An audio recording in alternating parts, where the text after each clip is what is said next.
Bonjour, bienvenue dans cette vidéo. Alors aujourd'hui, un sujet sur une question dont on me pose souvent.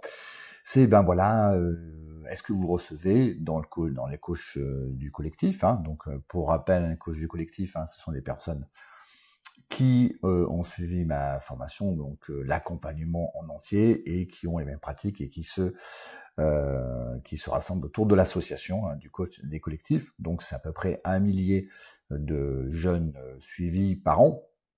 Et les questions souvent que l'on me pose, c'est de savoir est-ce que vous avez des jeunes TDAH, ou alors en dyslexie, en dyscalculie, etc. Bref, qui ont des troubles d'apprentissage.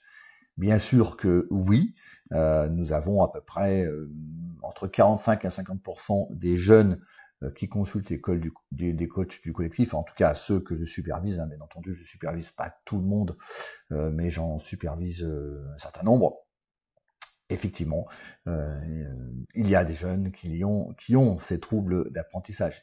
Et pourtant, tous sans exception, hein, donc ça doit faire à peu près 500 par an, ce qui n'est pas négligeable, tous arrivent à faire l'exercice, enfin l'expérience, hein, d'apprendre 40 mots en 5 minutes, hein, comme ça. Des fois même c'est même bien plus, des fois c'est même 60. Ah bon, on se limite à 40.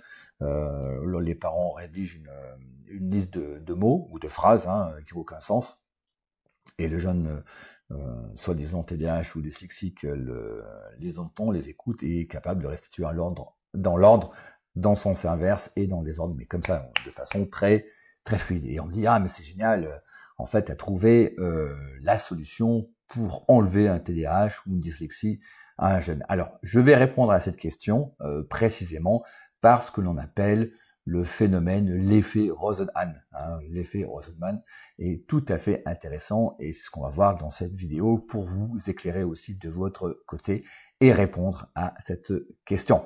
Mais avant de continuer, hein, comme vous le savez, vous avez la formation gratuite, le lien en description, donc vous pouvez la consulter.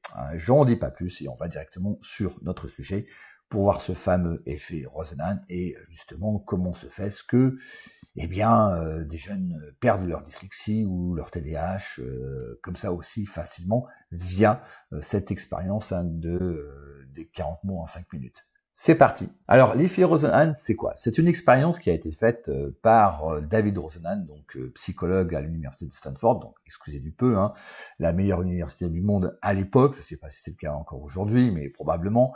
Et donc, il s'est prêté à une expérience en 1973. Qu'est-ce qu'il a fait, Rosenhan? Eh bien, donc, c'est son expérience de ce qu'on appelle les faux malades en psychiatrie. Donc, ce qu'il a fait comme expérience, tout simplement, il voulait savoir à la base si les psychiatres savent diagnostiquer la folie.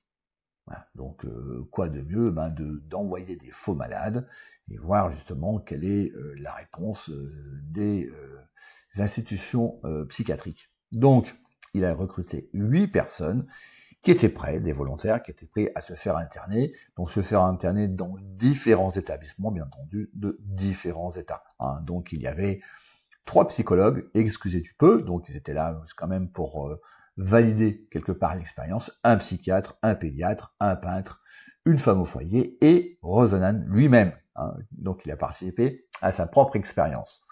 Et donc les consignes à la visite de l'hôpital psychiatrique, hein, c'était de dire simplement que ils entendaient une voix qui disait vide et creux, voilà, tout simplement. Donc j'ai une voix qui dit vide et creux.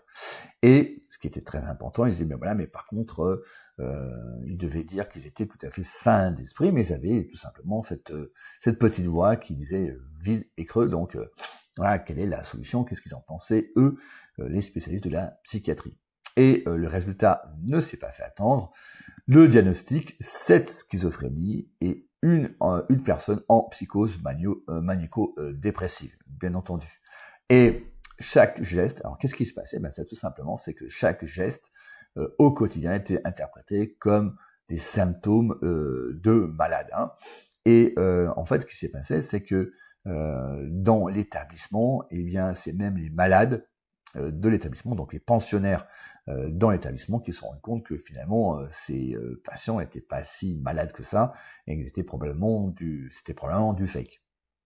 Et la moyenne du séjour était de 19 jours, et le plus court était de 7 jours, et le plus long de 52 jours. Alors vous me direz, mais comment ces 8 personnes dans l'expérience sont sorties? Est-ce qu'ils ont révélé l'expérience? Pas du tout, ils sont sortis parce que les 8 avaient admis qu'ils avaient une maladie, effectivement, en schizophrénie, en rémission, et ils ont reçu, tenez-vous bien, plus de 2000 médicaments différents pour traiter justement leur pseudo-maladie.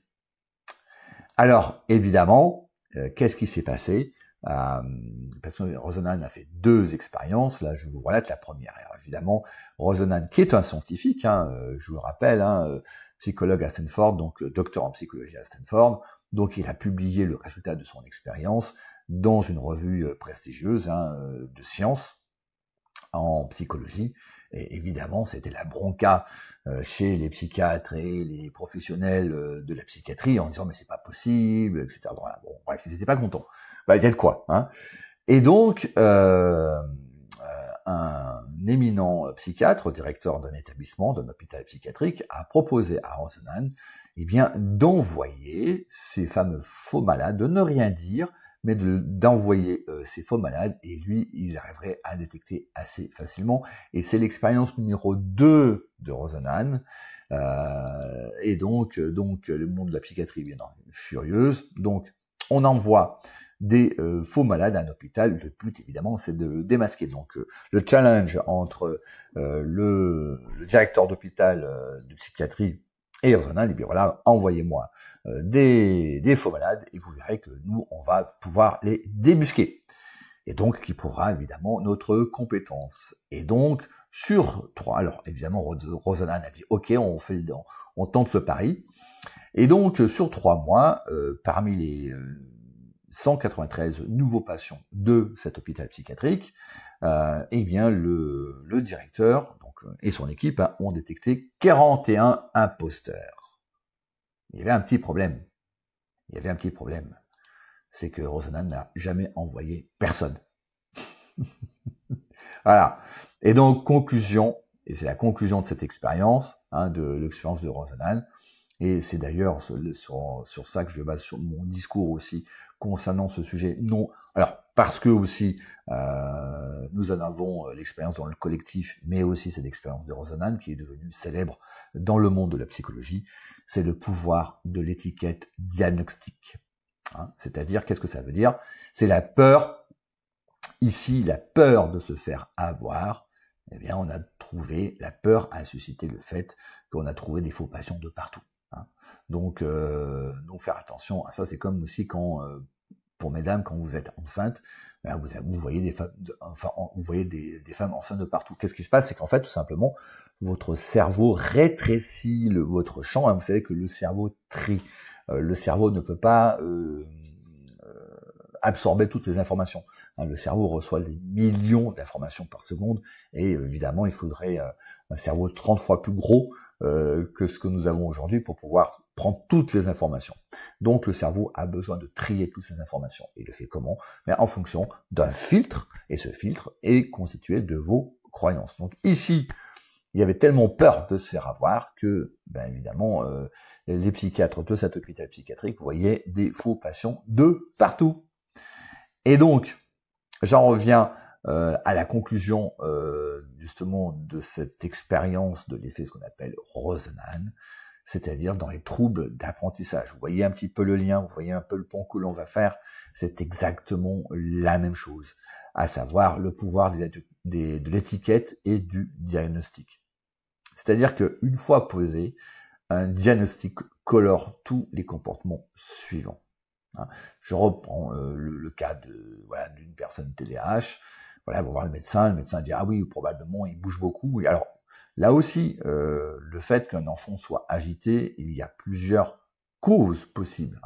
Le fait que l'enfant soit agité, c'est un symptôme, c'est pas la cause racine, c'est ce que l'on voit. La cause racine, il y a plusieurs effets. Donc évidemment, effectivement, on peut avoir le TDAH, mais le TDAH c'est quand même que 5% de la population, donc c'est pas beaucoup. Hein. Il y a aussi le fait que l'enfant s'ennuie, il y a le fait aussi que l'enfant ait une personnalité active, et il y a aussi le fait que l'enfant, hein, c'était démontré, que l'enfant a une tension artérielle un petit peu faible, et donc il a besoin de bouger pour pouvoir que son flux sanguin puisse irriguer ce qu'on appelle le fronton temporal, hein, du cerveau. Donc le cortex frontotemporal, là où il y a toutes les réflexions. Et donc comme le son a de la difficulté à monter dans cette zone-là, l'enfant a besoin de bouger pour faire augmenter sa tension artérielle et alimenter cette zone du cerveau. Vous voyez. Et il y a encore plein d'autres, évidemment, causes pour laquelle l'enfant a besoin de bouger, de se lever et de respirer, etc., etc. Notamment, c'est un phénomène physiologique naturel pour oxygéner le cerveau. Hein. Vous savez que dans certaines écoles aux États-Unis, on recommande des récréations régulières entre 10-15 minutes où après chaque cours, l'enfant sort dans une cour de récréation, il faut qu'il court s'oxygéner et ensuite il revient pour pouvoir se concentrer. Mais en tout cas, voilà, un diagnostic colore tous les comportements. Donc, je disais, surtout avec des diagnostics officiels, hein, donc on a ce qu'on appelle le biais d'autorité, c'est-à-dire que quand vous allez chez le médecin qui vous fait « Ah oui, mais effectivement, votre enfant, moi je pense qu'il a un TDAH », et ensuite vous allez chez un neuropsychologue, eh bien, vous avez un biais déjà à la base, l'enfant est déjà étiqueté TDAH ou dyslexique, c'est exactement pareil, hein, lorsque vous allez voir une orthophoniste ou un orthophoniste, hein, ça dépend. Voilà, vous dites voilà, je pense que mon enfant a une dyslexie ou est dyslexique, c'est encore pire. C'est encore pire parce que vous mettez une notion d'identité dans une pathologie. Vous voyez, il est dyslexique et en plus, les enseignants pensent aussi exactement. Donc vous induisez un biais chez l'orthophoniste, même avec des examens. Hein. Là aussi, certains m'ont dit oui, mais on a des tests, etc. Oui, mais les tests, ça s'interprète. Hein. Donc voilà, vous pouvez, si vous avez un biais cognitif où on vous a mis la croyance comme quoi l'enfant était probablement diagnostiqué, dyslexique, vous pouvez faire tous les tests du monde, votre psyché va vous dire ouais mais bon, c'est peut-être le test qui a un problème ou les questions ont été mal répondues. Hein. Donc attention à ça. Et évidemment, difficulté partagée à distinguer du sain au malade, à savoir l'environnement, les attentes, le cadre influence fortement là aussi le comportement de l'enfant. Si je prends un exemple, vous donnez du temps supplémentaire à un enfant parce que il est dyslexique, oui, vous mettez en plus une notion d'identité avec le verbe être, il est dyslexique ou il est TDAH ou il est dyscalculie, donc vous avez une assistance, alors évidemment bienveillante, hein, cette bienveillance est à louer, mais le problème c'est que vous créez un environnement qui renforce cette croyance-là, alors qu'à la base, il peut y avoir rien du tout, exactement comme l'expérience de Rosenhan. Et donc, vous avez une stigmatisation, et conséquence, eh bien, le diagnostic reste, même quand les symptômes cessent. C'est-à-dire que quand vous avez un enfant qui est diagnostiqué dyslexique et vous lui avez mis le tampon dyslexique, d'accord, ça reste. Même s'il a plus de problème vraiment à lire et à écrire, d'accord, voilà, oui, il restera dans son identité.